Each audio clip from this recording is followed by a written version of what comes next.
Video take 9. This is my extra credit project video for Texas Politics 1133, class point 011. The topic that I had chosen was, should the U.S. provide a path to citizenship to immigrants who are already in the country illegally? My opinion is an unpopular no.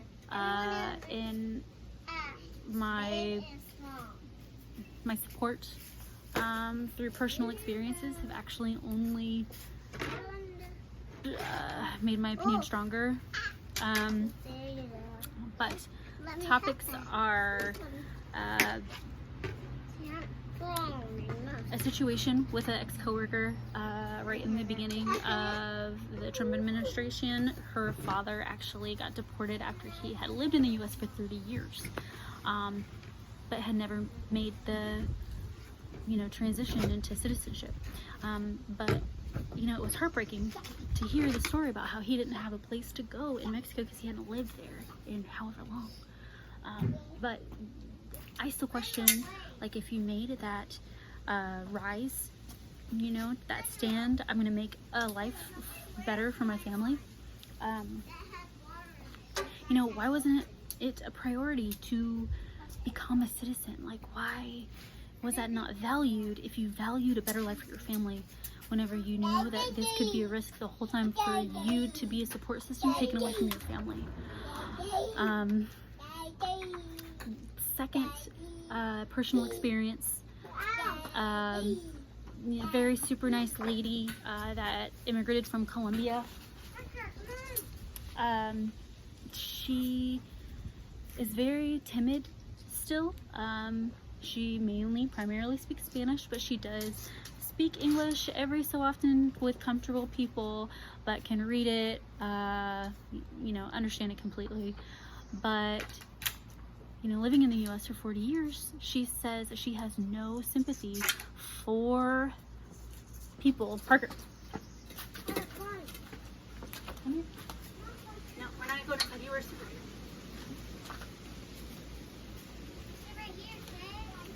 here. So, no sympathy for people who didn't make it a priority to become a citizen. And she says if she can do it, anybody can do it. And she made it a value to become a citizen because she never wanted to take these resources and safety, and you're fine,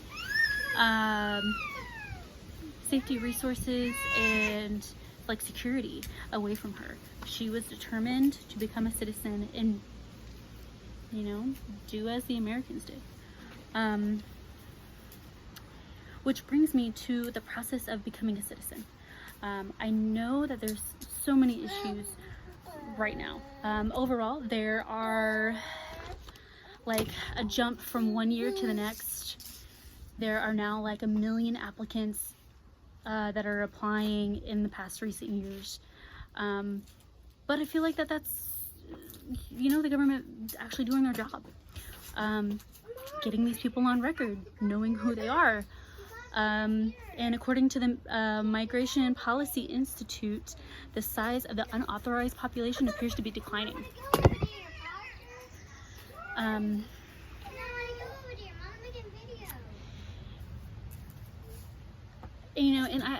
I don't blame the government for it at all, because all they're doing is just trying to protect and understand the character of people, trying to protect the citizens who do live here and that pay the taxes. Sometimes, I think about, as well as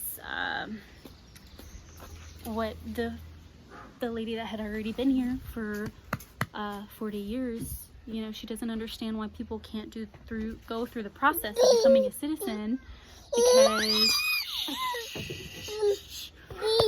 because you can go get food from the food bank and they don't check your social security number, but who is ultimately paying for food at the food bank? U.S. tax citizens.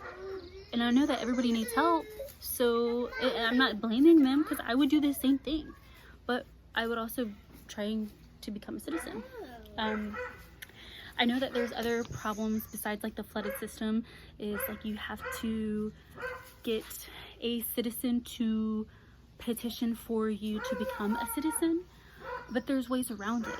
And I'm not sure how, but I know it's like if you come over as a refugee, you are, you can still apply to become a citizen. And even then, it's like you have to live in the US for 5 years, like under a green card, and then, and you have to live in like, you have to live the majority. It's like, you know, I don't know, 36 months out of the 5 years you have to live, like, so it's not even that strict. And then you, after that, then it's like pretty much the application process. You get photoed, fingerprinted, all that, and then after that, once that application is submitted, you go and you get interviewed, and then they judge you on your character, and then you take a test on American history. And it's like, you know, you've already lived here for so long, so you would probably already know basic American stuff. So it's like, how many stars are on the flag? But to sum up, trying to wrap this up quickly, even with all the distractions, I'm very sorry I went over, but this has been the best video that I've made so far. But being a voter, I still don't feel like I have enough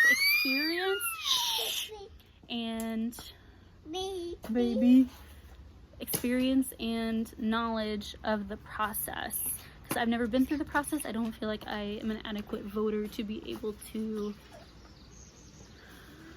make my correct opinion on this. I just fear for some safety precautions, because some people can just fly back and be missing forever. Okay, thanks for listening. Bye.